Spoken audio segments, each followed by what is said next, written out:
Era batu, alat pertama manusia. Bayangkan hidup di alam liar tanpa rumah, tanpa supermarket. Apa yang akan kalian lakukan? Manusia purba harus bertahan hidup. Mereka mulai membentuk batu untuk berbagai keperluan. Ini adalah cikal bakal teknologi. Peralatan. Di era Paleolitikum atau zaman batu tua, alat-alat batu masih sangat sederhana. Bentuknya kasar dan fungsinya terbatas. Mereka pakai batu untuk memotong, mengikis, atau memukul. Contohnya, kapak genggam. Ini bukan kapak modern ya, tapi cuman batu yang dibentuk agar bisa digenggam dan dipakai. Fungsinya? Untuk memotong daging buruan atau menggali akar. Bandingkan dengan pisau multitool yang kita punya sekarang. Jauh sekali bedanya kan? Lalu, di era Mesolitikum alias zaman batu tengah, alat-alatnya mulai sedikit lebih halus. Ada panah dan mata pancing yang terbuat dari tulang atau tanduk. Ini menunjukkan manusia mulai berpikir lebih kompleks dalam membuat alat. Mereka belajar dari pengalaman. Puncak perkembangan alat batu ada di Neolitikum atau zaman batu muda. Di sini, alat-alat batu sudah diasah dan lebih presisi. Kapak lonjong adalah salah satu contohnya. Bentuknya lebih rapi dan fungsinya juga lebih spesifik. Ini penting banget untuk kegiatan pertanian yang mulai berkembang. Dampak pada kehidupan. Di Paleolitikum, manusia masih hidup nomaden, alias berpindah-pindah. Mereka berburu dan meramu. Teknologi batu membantu mereka dalam mencari makan dan bertahan dari predator. Hidup mereka sangat bergantung pada alam. Mereka benar-benar mengikuti ritme alam. Ketika masuk Mesolitikum, mulai ada tanda-tanda manusia menetap. Meski masih sebagian, ini menunjukkan perubahan pola hidup. Alat-alat yang lebih baik memungkinkan mereka mengeksplorasi sumber daya yang lebih beragam. Nah, di Neolitikum, ini puncaknya. Teknologi batu yang lebih maju berperan besar dalam revolusi pertanian. Manusia mulai bercocok tanam dan beternak. Mereka nggak perlu lagi pindah-pindah terus. Mereka bisa membangun pemukiman permanen. Ini adalah perubahan besar dalam sejarah manusia, dari pemburu pramu menjadi petani. Revolusi pertanian, lompatan besar manusia. Revolusi pertanian ini adalah momen krusial. Ini bukan cuma soal menanam dan beternak, tapi juga tentang bagaimana teknologi mengubah peradaban. Ini adalah fondasi peradaban modern. Inovasi kunci, selain alat batu yang lebih baik, ada juga penemuan teknik irigasi sederhana. Manusia mulai memahami cara mengalirkan air ke lahan pertanian. Ini adalah bentuk rekayasa paling awal. Hewan nggak cuma jadi sumber makanan, tapi juga membantu pekerjaan. Misalnya, sapi untuk membajak tanah atau membawa barang. Ini efisiensi yang luar biasa. Dampak pada peradaban. Dengan adanya pertanian, makanan jadi lebih stabil dan melimpah. Penduduk mulai bertambah. Ini memicu pembentukan desa, lalu kota. Bayangkan, dari gua ke rumah, lalu ke permukiman besar. Perkembangan ini luar biasa cepat. Karena nggak semua orang harus mencari makan, muncul spesialisasi pekerjaan. Ada petani, ada pengrajin, ada pemimpin. Ini adalah awal mula terbentuknya masyarakat kompleks. Ekonomi mulai terbentuk. Sistem barter muncul. Pengetahuan juga berkembang pesat. Mereka mulai mengamati musim, bintang, dan siklus alam. Ini penting untuk pertanian. Kalender dan sistem perhitungan dasar mulai ditemukan. Bahkan, ini juga jadi dasar ilmu astronomi. Hebat kan? Transisi ke era logam. Dari batu ke biji. Penemuan logam. Setelah ribuan tahun menggunakan batu, manusia menemukan bahwa ada material lain yang jauh lebih superior. Logam. Awalnya, mereka menemukan tembaga.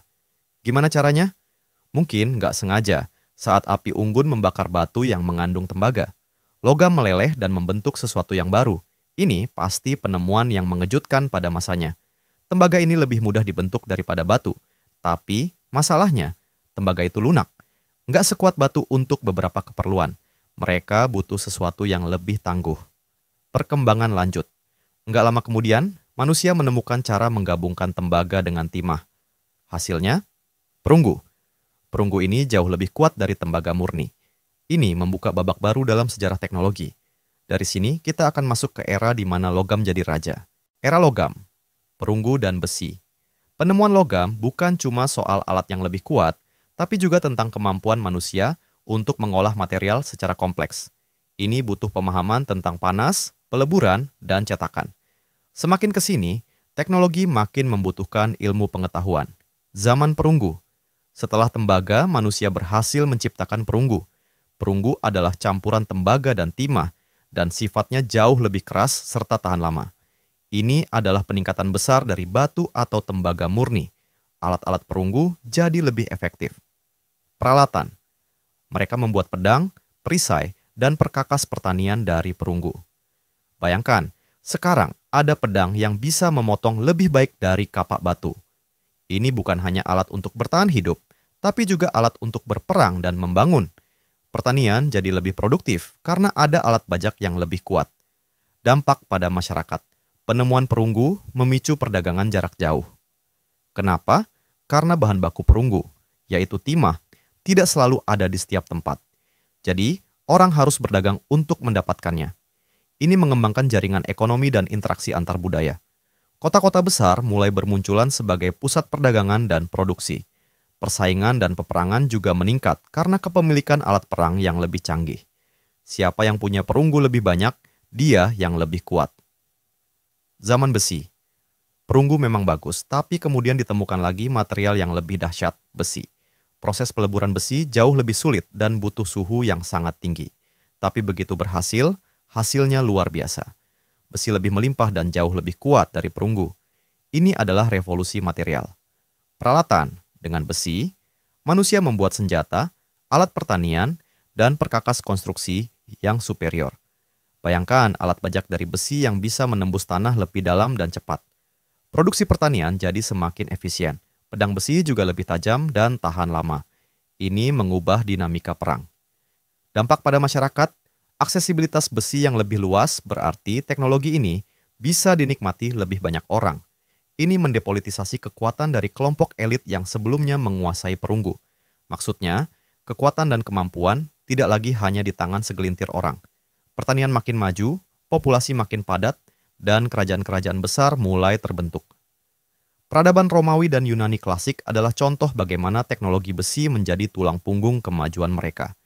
Era praindustri dan mesin sederhana. Inovasi kunci. Penemuan seperti roda gigi, tuas, dan katrol adalah fondasi dari mesin-mesin yang lebih kompleks. Ini mungkin terlihat sederhana bagi kita, tapi pada masanya ini adalah terobosan besar. Mereka memungkinkan manusia untuk melakukan pekerjaan berat dengan tenaga yang lebih sedikit. Kincir air dan kincir angin juga menjadi sangat penting. Ini adalah contoh pertama penggunaan energi alam dalam skala besar untuk keperluan manusia. Kincir air digunakan untuk menggiling gandum atau memompa air. Kincir angin untuk hal yang sama. Ini jauh lebih efisien daripada tenaga hewan atau manusia murni. Percetakan Gutenberg adalah game changer. Sebelum ini, buku ditulis tangan sangat lambat dan mahal. Dengan mesin cetak, buku bisa diproduksi massal. Ini berarti pengetahuan bisa menyebar lebih cepat dan lebih luas. Dampaknya ke pendidikan dan ilmu pengetahuan sangat besar. Revolusi informasi dimulai dari sini. Dampak pada masyarakat. Inovasi ini secara perlahan meningkatkan efisiensi produksi. Lebih banyak barang bisa dibuat dalam waktu yang lebih singkat. Ini adalah langkah awal menuju produksi massal. Revolusi industri, mesin uap dan pabrik. Dan akhirnya, kita tiba di revolusi industri. Ini adalah salah satu titik balik terbesar dalam sejarah manusia. Dunia berubah dalam hitungan dekade, bukan lagi ribuan tahun. Ini adalah era ketika mesin mulai menggantikan tenaga manusia dan hewan dalam skala besar. Inovasi kunci. Jantung dari revolusi industri adalah mesin uap. Ditemukan oleh James Watt, mesin ini bisa mengubah energi panas menjadi gerakan mekanis. Ini sangat efisien dan bisa diletakkan di mana saja, tidak tergantung pada sungai atau angin. Ini memungkinkan pembangunan pabrik di lokasi manapun. Mesin uap diaplikasikan ke lokomotif, kereta api, dan kapal uap. Ini merevolusi transportasi. Barang dan orang bisa bergerak lebih cepat dan jauh. Jarak seolah menyusut. Dunia terasa lebih kecil. Pabrik tekstil adalah yang pertama merasakan dampaknya. Dari yang tadinya menenun kain butuh berhari-hari, sekarang bisa dilakukan dalam hitungan jam dengan mesin. Ini adalah awal dari produksi massal. Barang-barang jadi lebih murah dan tersedia untuk semua orang. Dampak pada masyarakat. Revolusi industri memicu urbanisasi besar-besaran. Orang-orang berbondong-bondong pindah dari desa ke kota untuk bekerja di pabrik. Kota-kota tumbuh sangat pesat. Ekonomi global mulai terbentuk. Negara-negara dengan industri maju menjadi sangat kaya dan kuat. Mereka membutuhkan bahan baku dan pasar untuk produk mereka yang memicu kolonialisme. Era informasi. komputer, dan internet. Setelah revolusi industri, dunia terus bergerak maju dengan cepat. Kebutuhan akan kecepatan dan efisiensi memicu inovasi-inovasi baru yang berfokus pada informasi. Kita beralih dari energi uap ke kekuatan bit dan byte. Inovasi kunci. Cikal bakal komputer dimulai dari mesin hitung mekanis di abad ke-19. Tapi, komputer elektronik modern baru muncul di pertengahan abad ke-20. Awalnya, komputer sangat besar, seukuran ruangan, dan hanya bisa melakukan tugas-tugas sederhana. Bayangkan, untuk satu kalkulasi butuh berjam-jam. Tapi seiring waktu, mereka jadi makin kecil dan makin kuat. Penemuan transistor dan mikroprosesor adalah kuncinya. Ini memungkinkan komputer jadi sebesar laptop atau smartphone yang kita pakai sekarang. Lalu, ada internet. Ini adalah jaringan global yang menghubungkan miliaran perangkat di seluruh dunia. Awalnya dikembangkan untuk komunikasi militer dan riset, tapi kemudian terbuka untuk publik. Internet merevolusi cara kita mendapatkan informasi, berkomunikasi, dan berinteraksi. Dari mengirim surat fisik yang butuh berhari-hari, sekarang kita bisa mengirim pesan dalam hitungan detik. Informasi dari seluruh dunia ada di ujung jari kita. Telepon seluler dan smartphone melengkapi revolusi ini. Mereka menggabungkan komunikasi, komputasi, dan akses internet dalam satu perangkat genggam. Kita tidak lagi terikat pada meja kerja atau rumah. Dunia ada di genggaman tangan kita. Ini adalah gadget paling personal yang pernah ada. Dampak pada masyarakat. Era informasi menciptakan masyarakat yang sangat terhubung. Berita menyebar instan. Kita bisa berkomunikasi dengan siapa saja, kapan saja, di mana saja. Ini mengubah cara kita belajar, berbisnis, dan bersosialisasi. Ekonomi digital berkembang pesat. Perusahaan-perusahaan besar seperti Google, Amazon, dan Meta muncul.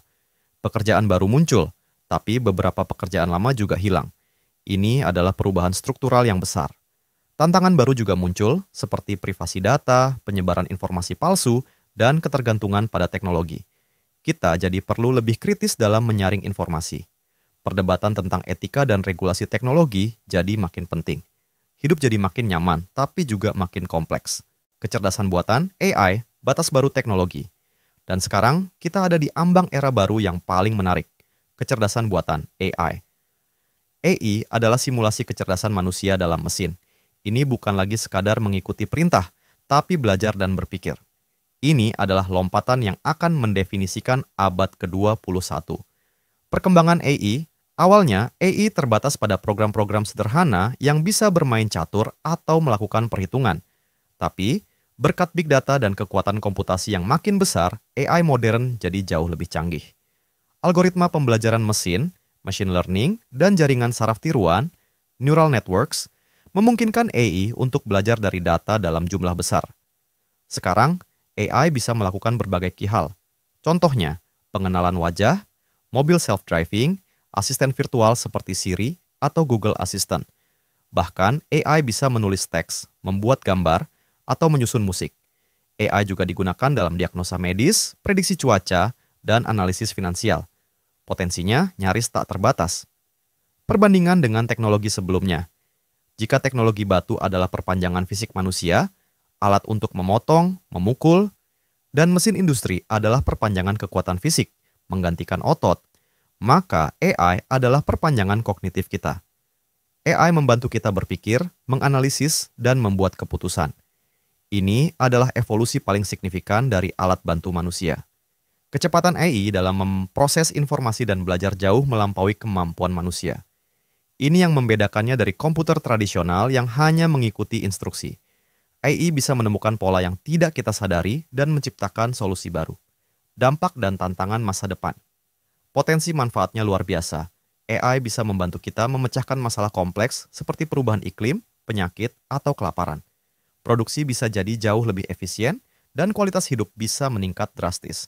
Bayangkan, ada AI yang bisa mendesain obat baru dalam hitungan menit. Ini adalah era inovasi tanpa henti yang akan terus mengubah lanskap pekerjaan dan kehidupan sehari-hari kita. Namun, ada juga tantangan besar. Isu etika AI, seperti bias dalam algoritma, privasi, dan pengawasan, sangat penting. Dampak pada pekerjaan juga jadi perhatian serius. Akankah AI mengambil alih banyak pekerjaan manusia? Ini adalah pertanyaan yang sedang kita hadapi. Adaptasi dan pengembangan keterampilan baru akan sangat krusial bagi generasi muda. Pentingnya regulasi dan pengembangan AI yang bertanggung jawab jadi sangat krusial. Kita harus memastikan AI digunakan untuk kebaikan umat manusia, bukan sebaliknya. Kita perlu berdiskusi serius tentang bagaimana kita akan mengintegrasikan AI ke dalam masyarakat. Pendidikan tentang literasi AI juga akan menjadi hal yang mendasar,